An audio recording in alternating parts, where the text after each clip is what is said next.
சாமிகிட்ட போயிட்டு சாமிகிட்ட போயிட்டுமா சாமிகிட்ட போயிட்டு இது பிள்ளைங்கலாம் எங்க கிடக்கோ செத்துச்சா போனுச்சா என்னன்னே தெரியாது. இது பிள்ளைங்கலாம் இந்த கட்டியெல்லாம் கேன்சர் கட்டியே கிடையாதுன்னுட்டாங்க.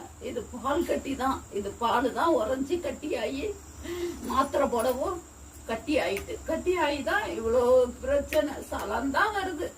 சலந்தான் காலையில கூட நான் ஒத்தரம் கொடுத்து சலந்தான் எடுக்கிறேன். ஐஸ் கட்டி ஒத்தரம் கொடுத்து எல்லாமே வெந்நீர் ஒத்தரம் கொடுக்குறேன். எல்லாமே கொடுத்து அது எல்லாமே சலந்தான். இதுக்கு இங்கிட்ட சலந்தான். என் பிள்ளை எப்படி இதோட நிலைமை 12 வயசுக்கு மேல ஆகுது. முடியலப்பா.